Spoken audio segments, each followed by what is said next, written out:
siya. Nagsaka namin sa among boat. Number 34. Sa Pikas. Ano lang, mama? Ma'am, sir, man eh.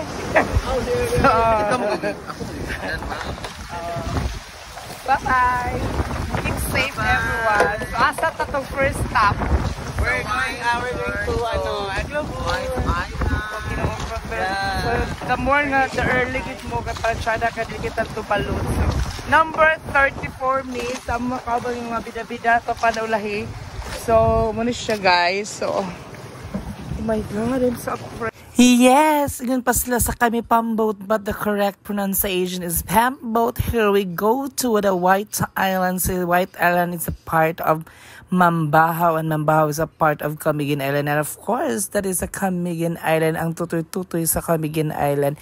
Finally, after 15 years, it's my mega comeback. So if you're asking, yun, pila ang bayad na mo, basta pagpangutanan na lang busa kay mag-ride mo boat, at least 4 gid mo sa ka-boat. Yung bata gid siya, bisag infant pa siya, magbayad gid gihapon ta. So considered as adult ang payment niya dana, so wag kay lusot. So here we go.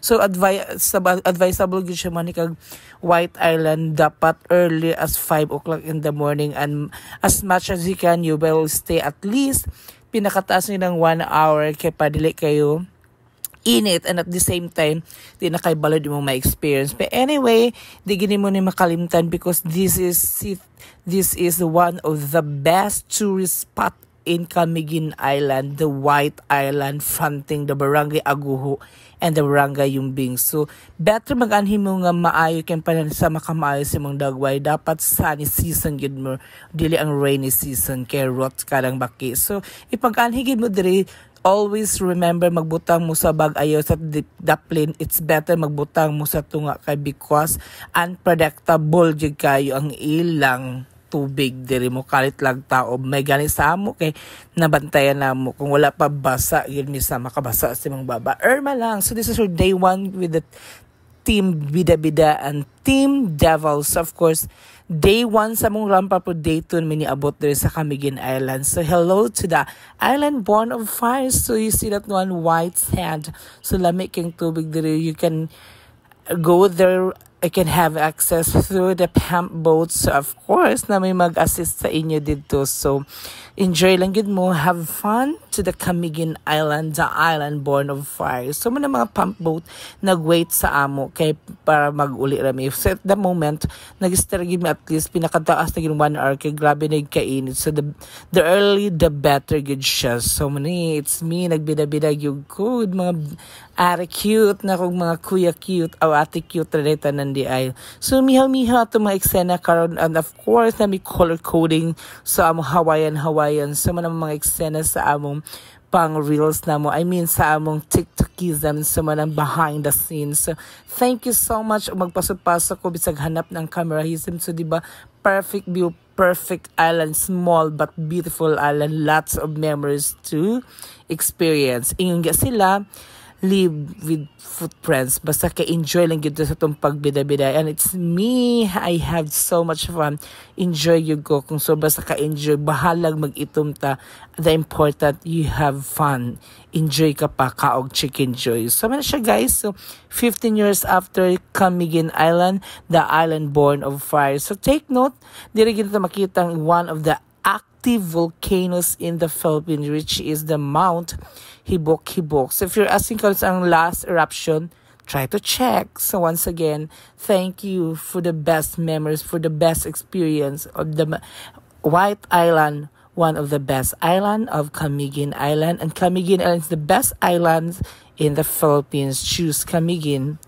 Choose Philippines, because I believe, you believe, and of course, everybody believe it's more fun in the Philippines. It's me, Franz Mega. Mabuhay hanggat gusto nyo. Thank you. Get love and lang, and don't forget to follow my page, Franz Salida page, and my main account, Franz Dulce. Have fun with Ate Cute, Kuya Cute. Sumura na siya. Enjoy. Thank you. Thank you for the very wonderful experience and the chances of winning to revisit again this island born of fire. Thank you once again, White Island of Camiguin, the island born of fire. So, you see that one? Diba? Pataob na gid siya, guys. So, muna siyang sura sa Camiguin Island. This is the White Island, island of Camiguin. Island of the islands, Emirates. Thank you. And guys, so naman sa mong first destination, which is the White Island, the famous tourist spot in Camiguin Islands. Of course, kung makanhin mo diri, mas kung magibang dala nga balon, na may makanan diri oh, kana siya.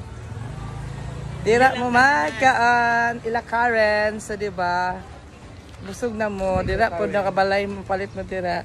So muna siya kung mga tips sa inyo. So kung magana mag White Island, dapat balo 3/4 yung picture, balo 1/4 yung kaligo. Dapat asa 30 minutes maligo mo kay uli na din mo kay gabi ka init tapos balod. So the early the better. Yung alas 5 pwede na mo ito mas maayo para ma-enjoy gini mo ang White Island. Yes, okay. Medyo facing magud siya sa open sea. So nala ka siya ka balod. So mula na ko yung pag-ampo, paglaban o pag-amping. Mara to siya. Bye-bye.